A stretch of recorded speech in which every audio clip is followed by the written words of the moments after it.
அனைவருக்கும் வணக்கம். இந்த பதிவை பார்ப்பவங்களுக்கு எல்லாத்துக்கும் நன்றி.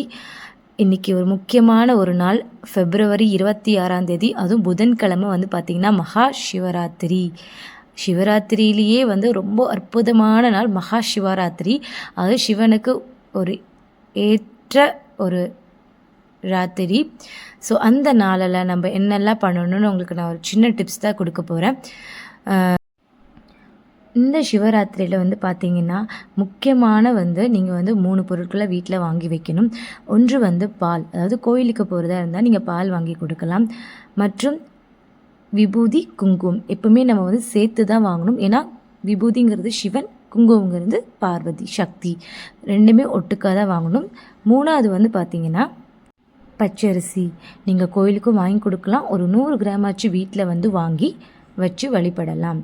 அதுக்கப்புறம் பார்த்திங்கன்னா காலையில் எந்திரிச்சோடனே குளிக்கிறப்போ குளியல் முறை, அதாவது இது உங்களுக்கு 1000 இதுக்கு ஒரு சமம். நீங்கள் பாவமெல்லாம் உங்களுக்கு போயிடும். காலையில் நாளைக்கு, அதாவது குழந்தைங்களுக்கு இது வேணாம். ஏன்னா அவங்க குழந்தைங்களுக்கு தெய்வம்க்கு சமம். ஸோ கணவன் மனைவி மட்டும் இதை பண்ணால் ரொம்ப நல்லது. காலையில் எந்திரிச்சு குளிக்கிறப்போ அந்த தண்ணியில் ஒரு அரை எலுமிச்சை பழம் தண்ணியில் பொழிஞ்சு சிவ சம்போ அப்படின்னு எழுதி நீங்கள் அந்த நாமத்தை உச்சரித்து குளிச்சிங்கன்னா நீங்கள் பண்ண பாவங்கள் எல்லாமே ஒழிஞ்சு செல்வம் நிறைய உங்களுக்கு கடவுள் அளிப்பார். ஸோ அதே மாதிரி ஹஸ்பண்டும் கேட்கலைன்னா நீங்கள் இந்த மாதிரி சொல்லி சொல்லுங்கள், உண்மையாக நன்மையாகவே தரும்.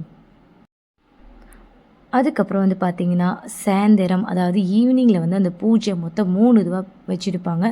6 to 9, 9 to 12, அப்புறம் 1 to 4. ஸோ இந்த மாதிரி இருக்கிறப்போ நீங்கள் உங்களுக்கு வசதிக்கு தகுந்த மாதிரி நீங்கள் போய் அது கண்டிப்பாக அந்த பூஜையை பார்க்கலாம். ரொம்ப நல்லது. பாலும் வாங்கி கொடுத்தா ரொம்ப நல்லது அபிஷேகத்துக்கு. ஸோ அது முடியாதவங்க நீங்கள் வீட்டிலேயே காலையில் பூஜை பண்ணி வழிபடலாம். நான் எப்போவுமே பால் அபிஷேகம், தயிர் அபிஷேகம், பன்னீர் அபிஷேகம் அந்த மாதிரி பண்ணி சாமி கும்பிடுவேன். வில்வ இலையில் வச்சு நீங்கள் தட்டில் வச்சு ஒரு தீபம், மண் விளக்கு வச்சு தீபம் ஏற்றி வழிபட்டிங்கன்னா ரொம்ப விசேஷம். அது மட்டும் இல்லாமல் சிவனுக்கு ஓந்த நிறம் நீல நிறம், அந்த சங்குப்பூ நீலப்பூ கிடைச்சா நீங்கள் வச்சு சாமி கும்பிடுங்க. கோயிலில் அந்த இடத்துல எல்லாருமே விற்பாங்க. நாளைக்கு எல்லா இடத்துலையுமே உங்களுக்கு விற்பாங்க. ஸோ அது வாங்கி வழிபடுங்க. கோயிலுக்கும் நீங்கள் கொண்டுட்டு போகலாம். வழிபடுறப்போ நீங்கள் கண்டிப்பாக அபிஷேகத்துக்கு ஏதாச்சும் பால் இல்லை உங்களால் முடிஞ்சது ஏதாவது பண்ணி வைக்கலாம் கண்டிப்பாக.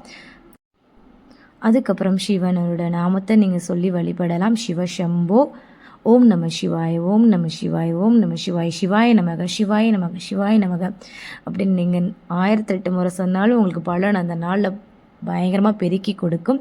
ஸோ உங்களுக்கு மகா சிவராத்திரி நல்வாழ்த்துக்கள். இந்த பதிவு உங்களுக்கு பிடிச்சிருந்தா கண்டிப்பாக ஷேர் பண்ணுங்கள், லைக் பண்ணுங்கள், சப்ஸ்கிரைப் பண்ணுங்கள். நன்றி மக்களே.